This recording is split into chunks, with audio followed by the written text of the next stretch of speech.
to Nigeria. So have you heard about MMM? Father! Don't tell me you've not heard about MMM. Some of you are lying. You've been doing MMM. Anyway, the way it works is that they tell you to deposit money into somebody's account, a total stranger that you don't know, and then you upload the teller online to prove that you've deposited the money, and then you start acquiring points, and then you would request for help. So another subscriber would be instructed to deposit money into your own account. In fact, in like 10 days, they will pay back your money, including like a 30% extra. And then in some cases, they will even give you dollars on top of the extra 30%. Or someone was telling me that they gave her additional $50. And keep in mind, if you have been introducing people to MMM, as they are paying these people 30%, they will pay you 10% of whatever they pay other people that you recruit. So you understand? So a lot of people have been making money from MMM. So Nigerians are really into MMM and people are making real money. This Rich Mutual Fund scheme is really changing lives. I provided help of 180,000. I got 318,000 naira. I provided help of 400,000 on the 27th of June, and I got help of 502 on the 20th of July. It was a wonderful experience. MMM has really changed my life. My name is Adegboye Gademola. I'm one of the beneficiaries of MMM. My name is Eunice, an MMM participant from Warri. So excited to be part of this MMM community. MMM rocks and MMM pays for real. You see what I'm saying? How cool is that? Very exciting, no? So, especially because of the recession, you guys know that things are very hard right now. So more than 2 million Nigerians have already signed up for MMM. In fact, we now have our own version of MMM. They call it NNN. And look at that, MMM, NNN. And like I said, a lot of people have made money from this thing. So how can you tell people that it's a scam when they have the money in their bank account to prove that it works? You know that the police have released a statement that people should not participate in MMM. In fact, the Senate, the House of Representatives, they've warned against putting your money in MMM. Even the Security and Exchange Commission of Nigeria, as well as CBN, they are all against it. They said that MMM is not licensed to accept deposits. You guys know that any institution that receives deposits in Nigeria is supposed to be licensed by the CBN according to the law. But Nigerians are just laughing at CBN, the police, and all these people. They're laughing at them. In fact, many MMM subscribers believe that the Nigerian government is just trying to prevent them from making money. They believe that the government wants them to borrow from the bank. That is why they are trying to stop them from subscribing to MMM. So many stories have been going online relating to MMM, people seeing it as a scam. But it makes me laugh. The Chibok girls, they are there, they've not looked for them. The problem now is all about MMM. They know that if MMM continues in 2 years' time, then nobody will go to the bank to get loan. Because why? Everyone will be financially free. This is a message strongly to Central Bank of Nigeria. MMM Nigeria have been treating us good. You have failed. You cannot deprive us from being financially stable. Mind your business. Mind your business. Talk about mine. Mind your business. I borrow money. Mind your business. To do MMM. Mind your business. Oh, mind your business.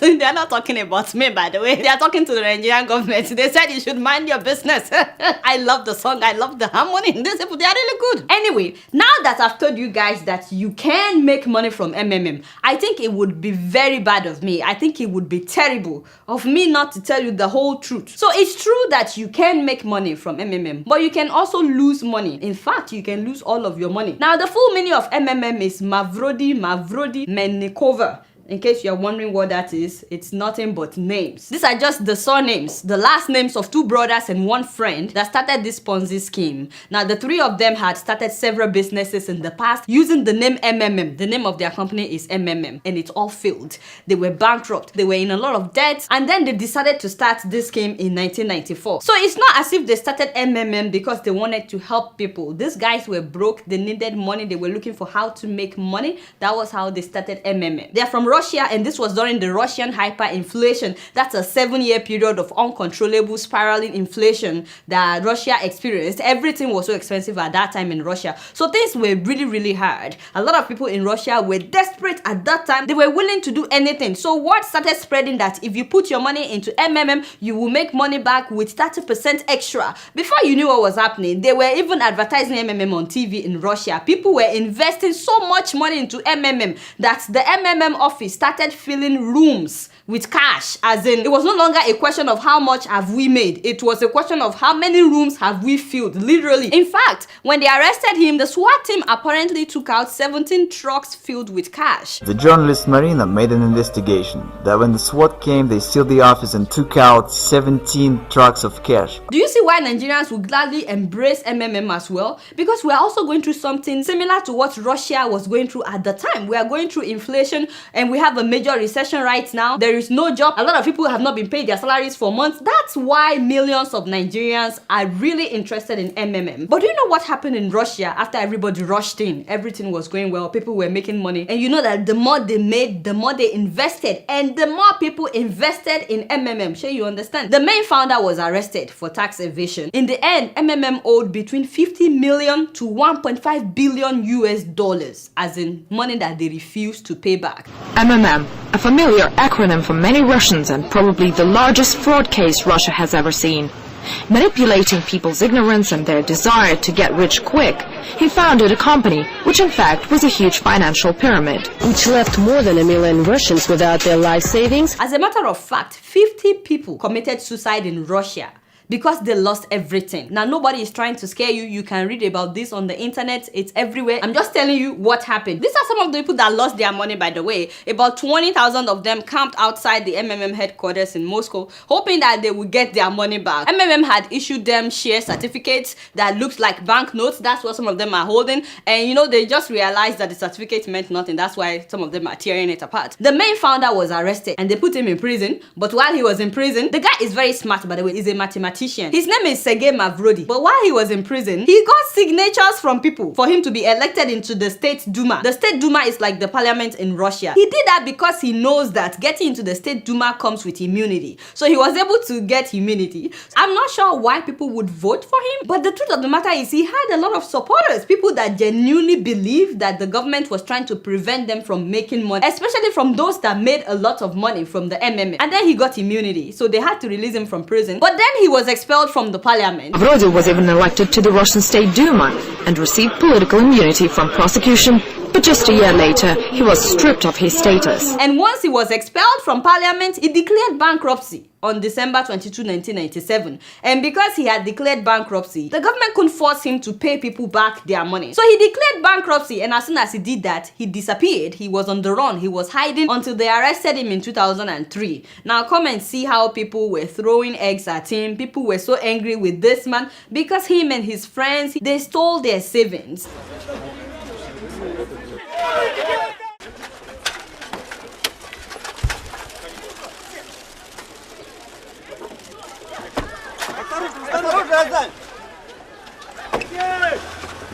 And then he moved to the US, and the US convicted him of fraud. And then in 2007, he was jailed in Moscow for 4 years. They took him to a remote prison, and he was in prison for 4 years. The guy is so smart that even in prison, he was writing a book. Anyway, after his release, he was broke, of course. And then he decided to start MMM again. This time around, he called it MMM 2011. That was when he was released. So he called it MMM 2011, trying to repackage the whole thing. And this time around, he declared it an open Ponzi scheme. He wasn't even hiding it. And the following year, he froze the operation, and that means that all the people that had invested their money after that 1 year, you know, people were enjoying it for a whole year. He made a lot of money, and he just suddenly announced that no more payout. They interviewed him. He said he didn't lie to people, that he already made it clear that it's a risk, that you can make money or you can lose money. I have never deceived anyone.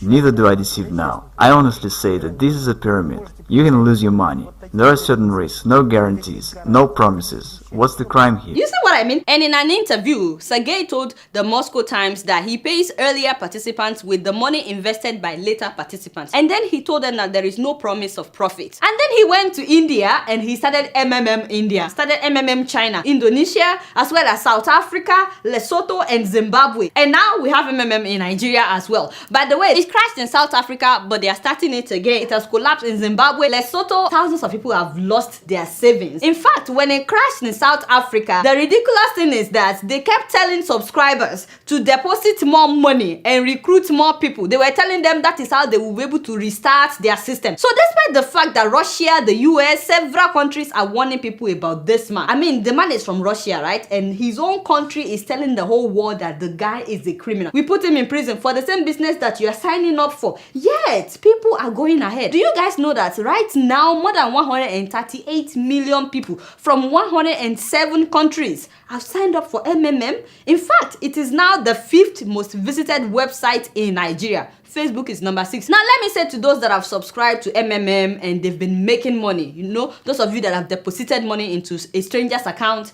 and you've gotten alerts that certain amount has been deposited into your own account, do you ever wonder where this money is coming from when you did not buy or sell anything? Doesn't that sound suspicious to you? I mean, this is MMM Nigeria. These people said that they are the ones that started MMM Nigeria. Do these people look to you like they have money that they want to throw around? Or do you think they will just dip their hands into their own pocket to take out their personal money to give you the extra money that they are paying you after you deposit money into somebody's account? Where do you think that extra money is coming from? You know what I think? Let me tell you what I think. It is the money that they received from the people that they have scammed. So while you are rejoicing that MMM is real, MMM pays, I put down 60,000 naira, they paid me 100,000 naira, somebody somewhere just got an alert that their MMM account has been frozen. So they are crying while you are rejoicing. Where is this so-called 30% return coming from? You know, if this was a true stokvel or, you know, sort of lending arrangement where people said, you know what, we're putting in the money, we all put in, and at the end of the year we distribute it, you wouldn't be getting a 30% return on that money. So surely that's a big signal to you. Someone is losing money. The thing about karma though is that what goes around sometimes comes around. You may be enjoying MMM for months, but the day that your account will be frozen after you just paid a huge money into a stranger's account, you won't know until it happens. A lot of people have been scammed in Nigeria, by the way, and just because it didn't happen to anybody that you know directly doesn't mean that it's not happening. By the way, one Nigerian that was scammed documented everything. If you have time, you can read his article. At first, he said that they were telling him that his account was under temporary moratorium. That means it was temporarily frozen. And then they said that he used a different bank account, and he said he has used the same bank account. And then they said, well, he didn't follow the rules. Anyway, he lost his money. There was a story recently of a student at the University of Nigeria, Nsukka, that committed suicide. Apparently, the guy left a suicide note, and I really wish that the Nigerian police would release this note. They should publish it so we know exactly what happened. But according to the school authority that saw the note, he killed himself because he borrowed money from a lot of people and he gambled with the money and lost everything. So they didn't tell us exactly the kind of gamble, but he's been promoting MMM on his Facebook page for months. He posted this one in September. You know, when you tell people to sign up, if you recruit people, you get 10% of whatever they are getting. So he posted this in September. So I said all this just to tell anybody that is willing to listen. Yes, things are really hard right now. There's a recession in Nigeria, there is inflation. If you are living in Zimbabwe, there is hyperinflation. But the truth of the matter is MMM is a gamble. It's not a business. Nothing is guaranteed. It's a gamble, one in which you can make money or you can lose money. And as a matter of fact, you can lose all your money. There's a trend. It works for about a few months and then it would crash. In some cases, it would work for between 1 to 3 years and then it will crash. It crashed in Russia, China, it crashed in India, it crashed in South Africa, it crashed in Zimbabwe. If it has crashed everywhere else, what makes you think that it would not crash in Nigeria? So altogether, people have lost more than $10 billion to MMM. But what happens if the person instructed to deposit money into your account refused to deposit money? So what if the organizers are also knowingly putting their own bank accounts into the accounts that they tell you to deposit money to? By the way, Sergey, the founder of MMM, is presently facing another jail time, a possible 6 years behind bars. The Russian government wants to send him him back to prison because they are really concerned by all the things that he's doing all over the world. The government of Russia in March of this year just signed a new law against all the organizers of Ponzi scheme, which is what this guy is doing. Before now, Ponzi scheme is actually not a crime in Russia. That's how he was able to get this far. So Russia is really concerned about what he's doing. Meanwhile, Nigerians are now photoshopping CNN news headlines and international news headlines in order to promote MMM. This is the original screenshot that was photoshopped. You guys can see the difference. What they did was they changed the original headline, and this is another one that they changed. You can see what the original headline says, but yet some people would believe this, and now they are saying that Buhari is also advocating for MMM. And I'm like, why? He's not the first person to do this, by the way. There's an American that did a similar thing, Bernie Madoff. I'm sure you guys know about him, and he's now serving like 150 years. By the way, Koledowo, I should warn you, people will attack you for talking about MMM, just so you know. Not me, but you. But you know, I have to address this so that the day it will crash in Nigeria, nobody will say, Adola, how come you didn't warn us? You guys know I don't know much. Guess what? I'm just keeping it real.